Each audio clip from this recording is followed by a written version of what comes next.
अस्सलाम वालेकुम। 2010 का ये एक न्यूमेरिकल है जो कि लास्ट न्यूमेरिकल है, और इसके अलावा एक और भी आया हुआ है, वो भी अभी मुझे समझाना है। इनिशियल कंसंट्रेशन दी हुई है हमारे पास ए की, जो कि 49.3 सीसी है, यानी क्यूबिक सेंटीमीटर। वॉल्यूम जो है बाय वॉल्यूम। उसके बाद हमारे पास 120 मिनट्स के बाद और 150 मिनट्स के बाद इसके कंसंट्रेशन में जो कमी आई है वो 25.8 से 21.8 सीसी हो गई है। अब आपको क्या करना है, आपको शो करना है कि ये रिएक्शन जो है ये फर्स्ट ऑर्डर है या नहीं है। तो पहले हम ज़ीरो कंसंट्रेट टाइम पे, यानी at the time of start जो कंसंट्रेशन, इससे हमें टेबल बनाना है। इनिशियल कंसंट्रेशन कितनी आई, 49.3 सीसी। उसके बाद हमारे पास 120 मिनट्स पे 25.8 हो गई और 150 मिनट्स पे 21.8। ये दोनों मुख्तलिफ एक टाइम इंटरवल पर है, तो ये A-X लेफ्ट बिहाइंड क्वांटिटी है ये रिएक्टेंट की। फिर हमने फर्स्ट ऑर्डर की फॉर्मूला लिखा। 120 मिनट्स पे स्टार्ट 120, ये दो ही वैल्यू निकालनी है। तो ये हमने ए की वैल्यू 49.3 और ये आ गया इस तरह हमारे पास मिनट इनवर्स 1 यूनिट आई है। फिर दूसरे की भी तो आप देखें तो कितनी नियरली कांस्टेंट आ रही है। तो हमें यहाँ पे क्या लिखना होगा, both the values of K are constant, so the reaction is first order, या this is proof that the reaction is first order. उसके बाद हमारे पास मैंने प्रैक्टिस के लिए आप लोगों को कुछ चीज़ें दी हैं। ये एक न्यूमेरिकल प्रैक्टिस के लिए दिया है, उसको सॉल्व भी कर दिया है, लेकिन आप लोग देख लीजिएगा। फिर ये क्योंकि अब जो है ना ज़्यादा ये परसेंटेज वाले आने लगे हैं न्यूमेरिकल, तो कोशिश ये करें कि इनको कंप्लीट अच्छी तरह समझ लें। उसके बाद हमारे पास ये दो न्यूमेरिकल ये हो गए। थर्ड न्यूमेरिकल हमारे पास है कि कंसंट्रेशन ऑफ ए जो है वो 0.1 से इतनी कम हो गई, तो हमें क्या निकालना है, 40 मिनट्स पर रेट ऑफ रिएक्शन कैलकुलेट करना है। और उसके बाद the concentration of A is 0.1। अच्छा, पहले हमारे पास कितनी थी, 0.1 से 0.025 हो गई थी, तो हमने A/A-X करके 40 मिनट्स पे के की वैल्यू निकाल ली।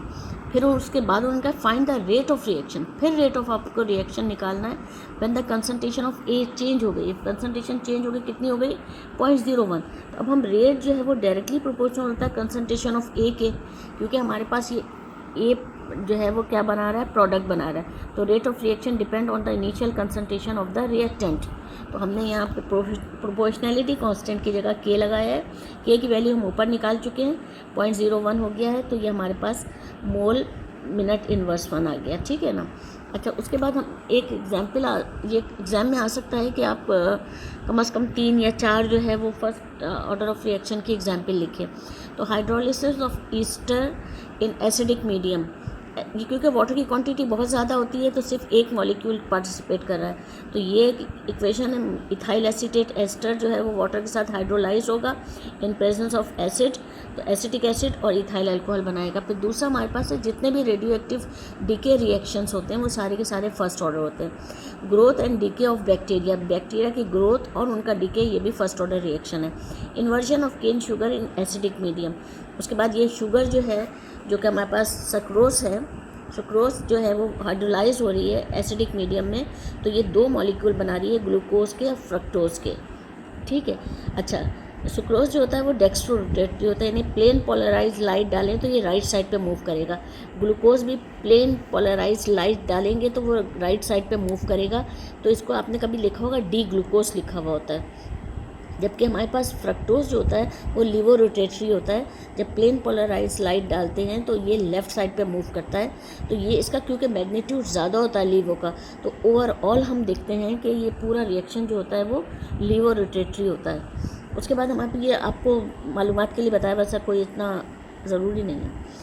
Dissociation of nitrogen pentoxide, nitrogen pentoxide जो है वो नाइट्रोजन डाइऑक्साइड ऑक्सीजन में कन्वर्ट हो रहा है। ये डायरेक्ट 2 मॉलिक्यूल्स लिखे हैं, लेकिन एक्चुअली इसका हाफ मॉलिक्यूल यूज़ होता है, तो इसलिए मतलब इसका एक ही मॉलिक्यूल यूज़ होता है, फिर बाद में दूसरा होता है। तो ये हमारे पास फर्स्ट ऑर्डर का रिएक्शन है। इसी तरह हाइड्रोजन परऑक्साइड की डिसोसिएशन जो है ये भी हमारे पास क्या है, फर्स्ट ऑर्डर रिएक्शन है। ये भी हमारे पास 2 हिस्सों में होता है। आपको पता होगा ना, कुछ रिएक्शन जो होते हैं वो नंबर ऑफ स्टेप्स में होते हैं। इसमें यहाँ पे 1 मॉलिक्यूल हाइड्रोजन परऑक्साइड का होगा, लेकिन ये ओवरऑल रिएक्शन लिखा गया है, तो ये भी हमारे पास फर्स्ट ऑर्डर है। तो कम से कम 6 हैं, तो आप रिएक्शन वाले जो है 4 तो कम से कम याद करके जाए ना, ठीक है।